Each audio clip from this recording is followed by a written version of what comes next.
Okay, hello and welcome back to the next video lesson. Okay, if you've already looked here at the screen, you might be horrified by looking and seeing that, hey, we've got ourselves the parking lot and the gate returning. So yes, we're back at this today, but but the difference is this time we're only going to be dealing with the customer side of this thing. So we don't care about the actual parking lot gate. I'm just interested in the customer database, which I mean could really apply to just about any other type of system. Any type of online shopping system would have exactly the same types of things on the right hand side. Okay, so I mean the only thing that's really over here that has something to do with the parking lot is this thing called entry allowed. And we're not going to have all kinds of different types of customers this time. We're going to have just one type of customer that are going to be date accessible. And I'm not even sure if we're going to get down to these start and end dates. We'll see how the videos go. If things end up taking so much time, we'll probably only get through the first few of these properties. But what I was envisioning was not, of course, a parking lot where somebody swipes a card and the gate opens or closes, but I'm thinking about this from a user's point of view, where maybe you are the person who's using the system, and you might need to log in to be able to do things. So that would be the word here, authenticate, to find out whether or not your password is correct, so you can get some kind of a login screen where you could go in and you could store things like your credit card information. Then you can make payments against that credit card information. Okay, so there's a whole bunch of reasons why I've included this. Okay, so let's actually get started on this. Well, what I'm going to start you with is an absolutely empty document, and I'm going to make you do a few of these things, so it's a little bit of practice. There's going to be a few cases here where I get you to pause the video and then I say, okay, go off and do the following. All right, and but to begin with, I want to go over to a website. I'm not sure whether or not I've shown this website before in this course. Often I end up showing in the database course. I find it a very, very useful website for generating lots of test data. So the website's called mockaroo.com, and what they allow you to do is they allow you to generate 1,000 rows worth of, well, they claim realistic data in all kinds of different formats. Okay, and because it's a whole lot better than us just typing a bunch of random stuff, because, well, although we could certainly type somebody's name like that, it doesn't really look real. So I'm not interested in just randomly typing a bunch of junk, but let's actually have some real looking names. Okay, now all customers, of course, have a customer ID, so I'll call it CID. But what I'm going to do is I don't want to pick this thing called row ID. There happens to be something called a DUNS number, which happens to work out quite well for me. Okay, and I'll show you the format of this in a few seconds. We'll assume that customers have a first name and a last name, and I'll leave it exactly as it is. And they might have some other things as well, but to begin with, I don't think I'm so much interested in any of these others. Okay, but you can certainly leave other things in to see what it looks like, but this will be enough to get us started. Okay, so everybody has an ID number, their first name and a last name. Now, you see down here, it says generate, give me 1,000 rows in CSV format. Okay, let me take a look and see what this looks like. And of course, I think you'll recognize what this looks like. So first of all, you can see that we've got a bunch of data. It shows 100 rows or so, so you get showing first 100 rows. That's certainly not 100. Anyway, it shows the first few rows of this data, and you get an idea what the CID looks like. So it's a number. Supposedly it's unique, so hopefully it's long enough that we don't have any duplicates. And it just happens to be an integer with some dashes in the middle. Okay, and of course, well, here's the CSV format, and well, you know, you've been around a whole pile of times to understand how these things work. So of course, chances are what would have happened in most of the other courses, I would probably have something that looks like this. I would have made a file that starts like this, and I would have said, okay, well, what this is going to be an array. Okay, here's the end of the array, and all that I'm going to do is I'm going to go through and I'm going to add a bunch of quotes around this thing, and I'm going to add quotes to the end and put a comma. Okay, so quote, comma.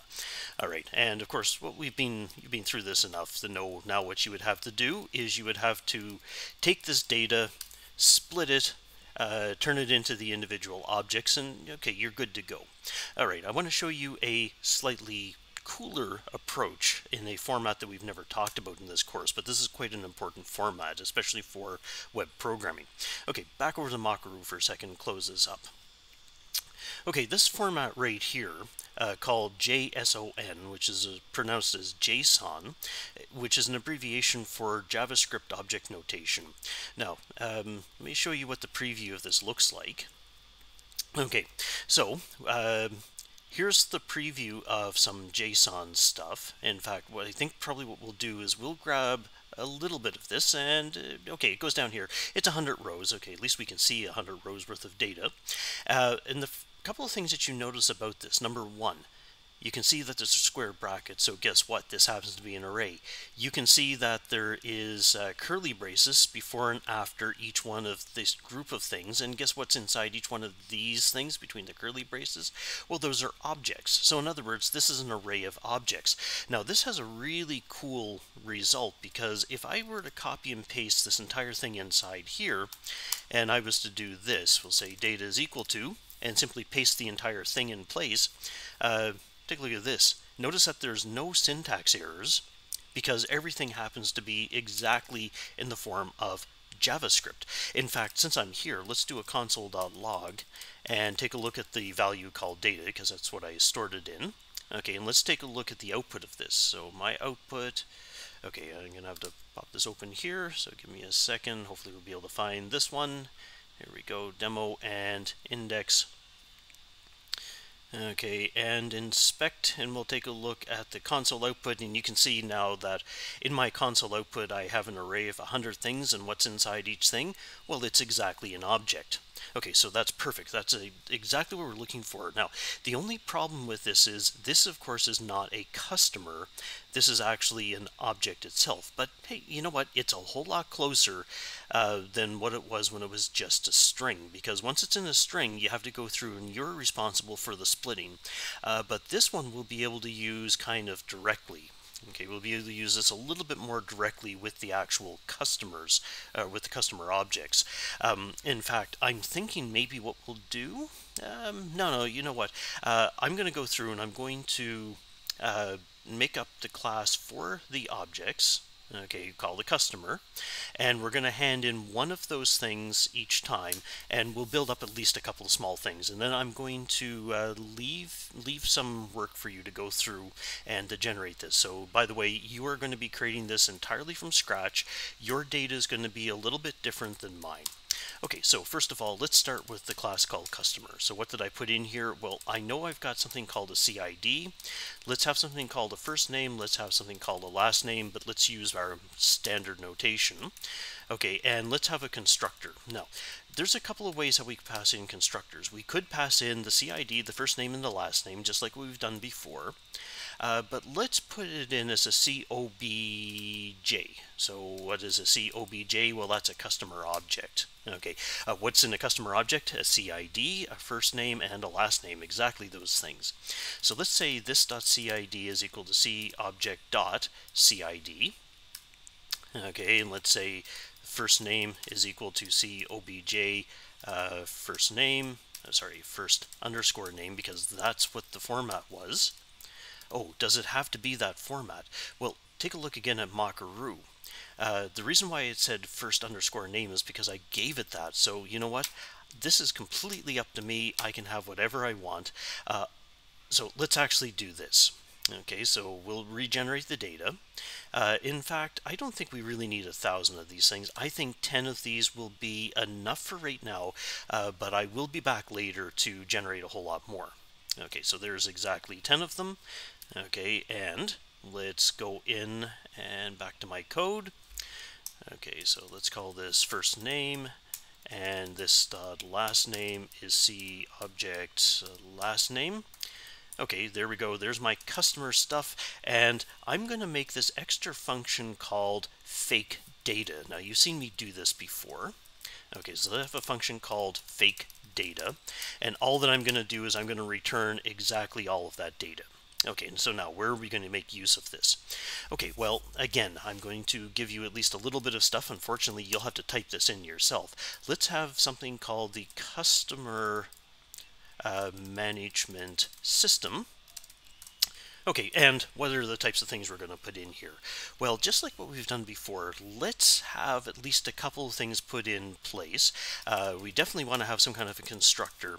And, you know, the obvious thing here is there's going to be definitely a customer list. Okay, and we're going to start with this customer list is exactly empty. And I'm also going to call the function called load data. Okay, and let me just give one small function here called load data. And here's what the load data is going to do. It's going to go off and it's going to, I'll call it temp. I'm going to call this thing called fake data. Okay, so that looks after getting me all of those customer objects, but of course they're in the wrong format, so I don't want to put those directly into the customer list because it'll be the wrong type. But instead, all I'm going to do is I'm just going to say, let's see, of temp, and all that I'm going to do is I'm going to say this customer list push new customer, and we'll just pass in C, and C looks after getting all of the correct datas. Okay, so finally down here at the end, let's have something called CMS is equal to a new customer management system, and I'm just going to do console.log CMS and just make sure that we've actually got the right stuff loaded. Okay, so now in here we've got a customer management system, and inside there we've got a customer list, and inside the customer list I've got 10 things of type customer. Okay, voila, end of the line, at least for right now. Okay, just give me 1 second here to look at this next thing. Okay, all right, so that's what we're going to stop at right now. So let me get back over to Visual Studio Code, and what I'm going to do is I'm now going to leave some instructions for you. So let's make a new file, and here's the file instructions. Oh, once again, sorry, I know I was asked to make the font bigger, so let's get back and make the font bigger. Okay, that's a little bit bigger, so sorry about that. Okay, at least it's back up to the right size. So here's your instructions. Pause this video because I'm going to continue on in a couple seconds, okay, and take as much time as you need. Generate 100 customers from Makaru in JSON format, okay, and then complete what I have completed. Okay, so complete what I have completed for the customer and customer management system. Customer management system. Okay, so exactly what I've just done so far. Please pause the video, go back, and this way at least you can scroll back through the video to see what's there and get everything done. The only thing that's going to be different, of course, is you should end up with exactly the same things here. The difference will be your fake data will look quite different, okay? But it doesn't matter because it should all work exactly the same, except obviously if I'm searching for things and they're not there, you would have to search for slightly different numbers, okay?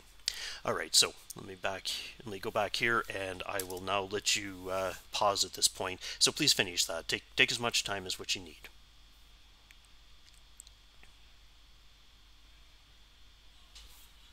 Okay, so hopefully you're back.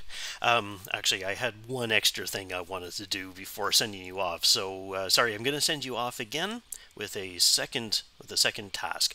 Okay, over here, we've got a couple of things that would be really quite useful to write up now. Okay, number one, let's write up the function called entry allowed. Okay, so entry allowed, that was the magic thing to find out whether or not the customer is allowed to enter. But here's what we're going to do for the day, because we're going to make things very, very simple. Okay, so here's what we're going to do. We're going to say return true if the customer exists in the database, otherwise return false. Okay, so in other words, you don't have to check whether or not they've got so many entries remaining because, well, we don't have it yet. You don't have to worry about the dates because, well, we don't have that yet. So we're going to use the following rule. Ask for CID.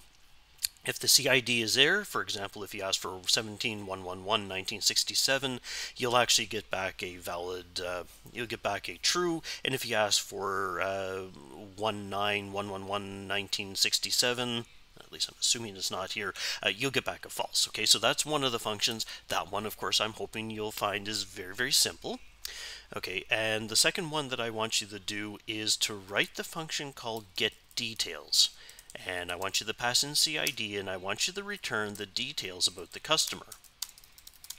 Details about customer, okay? Because what I'm going to do is I'm going to make some changes to both of these in a few seconds. Okay, so once again, let me come over to here, and we'll say pause the video. So this is the second time.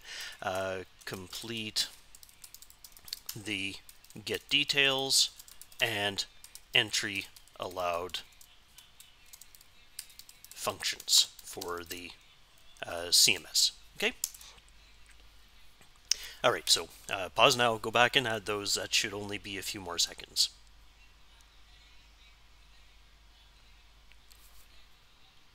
Okay, hopefully you're back. I'm assuming that you have done something very, very simple in here.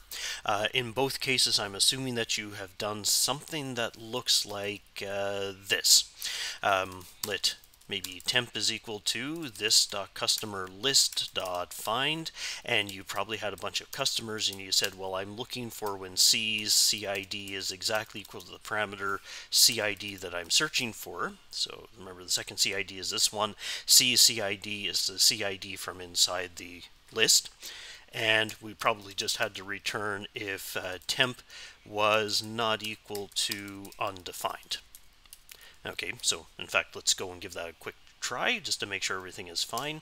Let's do console.log CMS and entry allowed, and let's ask for 123, which by the way should definitely not be there. Okay, and while we're at it, we'll also console log CMS entry allowed, and let's pick one value which happens to be here. We'll pick this one. Okay, and we'll paste this in here, not as an array though. Okay, so I should get a false and I should get a true. Okay, so hopefully with some luck we get this. Okay, reload, so we got ourselves a false and a true. Okay, so hopefully that was nothing new and surprising.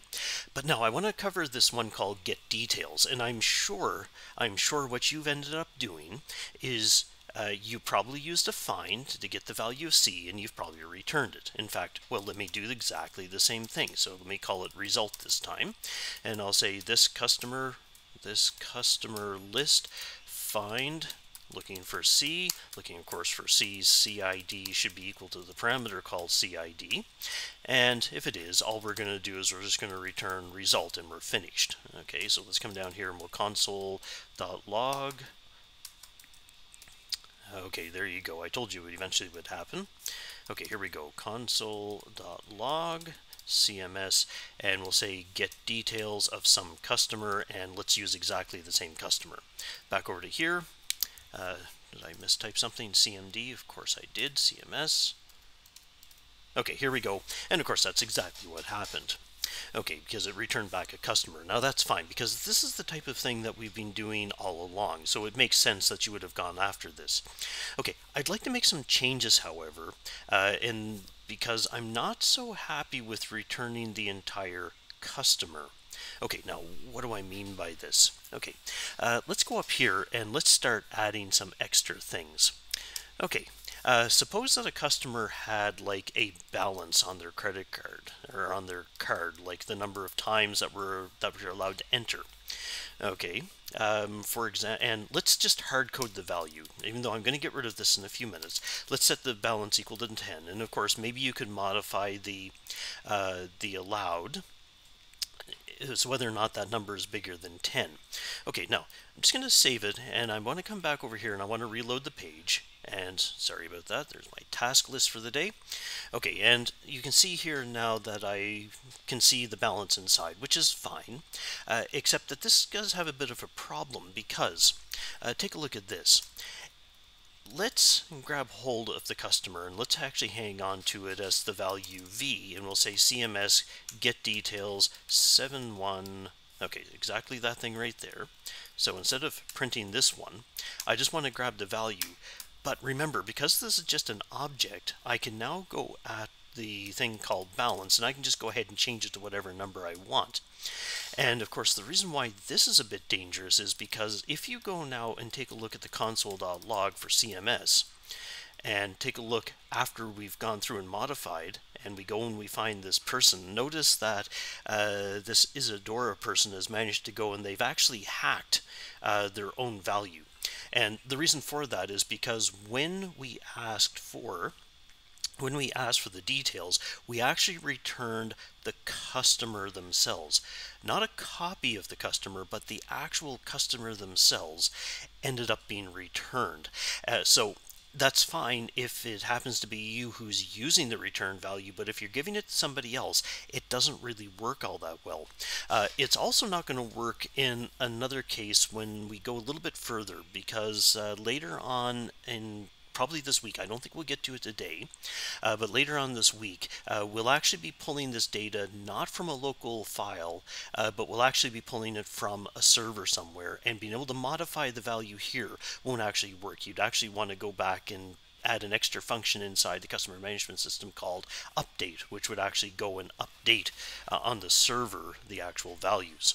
Okay, so sometimes you may end up finding the following things. So there's a couple of options that I could do. Number one, getting the details is a little risky, actually getting the details and sending back the actual result directly.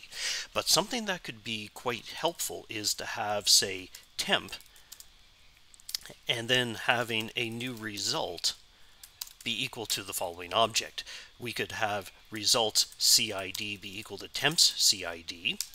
We could have, put a comma here, we could have the first name being temp's first name, and we could have last name being temp's last name. And if you wanted to, last name of that, if you wanted to, you could even have the balance as being temps.balance. But of course, now you see what I'm doing is I'm no longer returning the actual customer, I'm returning the same information that's in the customer. I'm just not returning the customer themselves. All right, so now let's go back and let's run the entire thing. So remember, this time when I'm getting the details, I'm actually not getting the actual customer. Instead, I am getting an object whose values happen to be the same. So here, let's console log.v. All right, back over to here, load up the page. So see what I've done. I should have cleared up these ones. You see now I no longer actually have a customer. I have all the information about a customer, including the balance. And then of course the next thing that I did is I went through and I hacked up the balance and said, I really have 123 entries. But if I console.log the customer management system, you'll see that it's being completely ignored. So in other words, what I've done is I've made not exactly a clone, but I've made a new object without a type of exactly the same things, but it's not the actual. Now, what if you really wanted to still have a customer because you had functions and so on that you wanted to be able to do with this customer, but you still wanted to prevent somebody from messing around with the values? Okay, it would require a little bit more work. Okay, the work would be, you'd probably come up here and you would likely make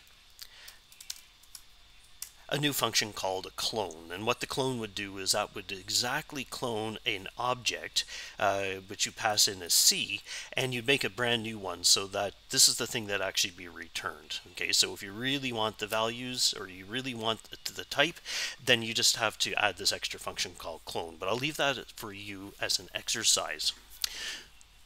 Okay, now, one of the other reasons why I might want to do this, okay, it has nothing to do with balances, because remember I said there's no balance in here, but, you know, one of the things that we're definitely going to have is we're going to have credit card numbers.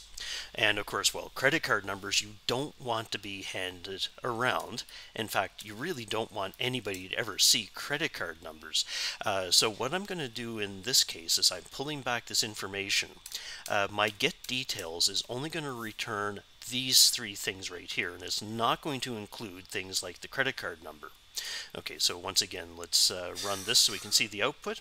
So here we go. Basically, it's a smaller version of this customer without the credit card information. Okay, so that's one of the reasons why I wanted to go this way and actually make up these extra objects. Okay, so finally what we're going to do is I'm going to finish it off with with another small exercise, and this one should not be very difficult, but here's what we're going to do. Okay, you've heard me talk about these phrases before, so let's see if we can make this a little bit more official looking.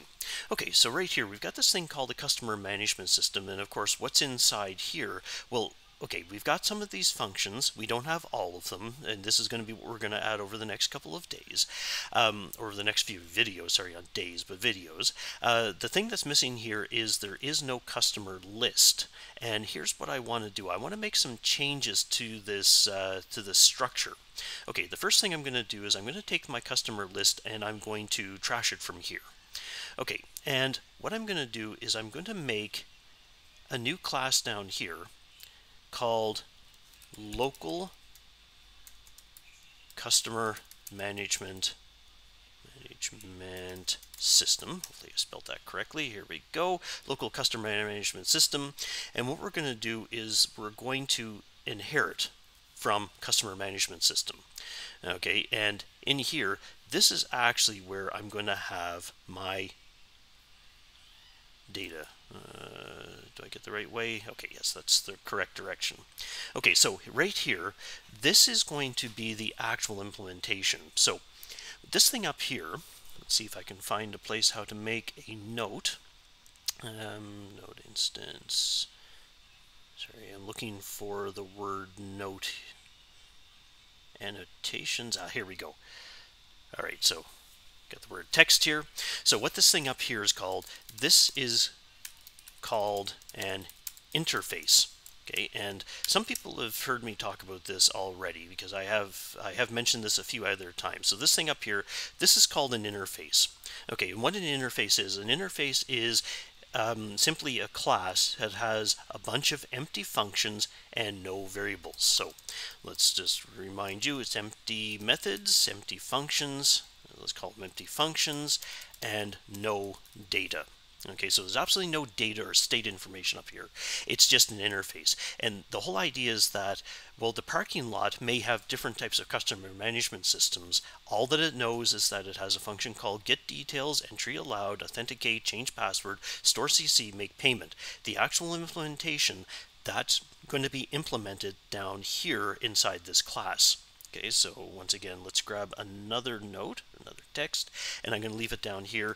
This is the implementation of the interface. Okay, so, and of course the thing that makes this difference is, okay, one more. Okay, this contains the actual data and the functions are complete. Okay, so there we go. So this is the thing that actually contains the functionality. So guess what? It's going to have all of these functions, but they're not going to be empty. They're actually going to be doing things. Well, okay, if they don't do anything, you're going to leave them empty for right now. But there's no data up here. They're all pushed down into this end. Okay, now we did this last week with a thing called a flexible input. Again, there was absolutely no data in a flexible input. It was simply an interface. That's the whole thing that I was trying to get you to work towards. So the flexible input was the interface in those different types of things I got you to implement. Those were the implementation of the interface. And of course, the whole idea is that you'd be able to refactor your program, like your parking lot, by changing the actual call to the word new. You're going to see the actual word interface show up in both Java and C#. There is no concept of an interface in JavaScript. I'm just trying to cover the concept without any types of enforcement. So that's got some positives and some negatives. The positive is it's quite easy. The negative is it's also very easy to break the rules. Okay, so here's what I'm going to leave you with. And back over to here, so pause the video. Actually, it's not even pause the video. When this video is complete,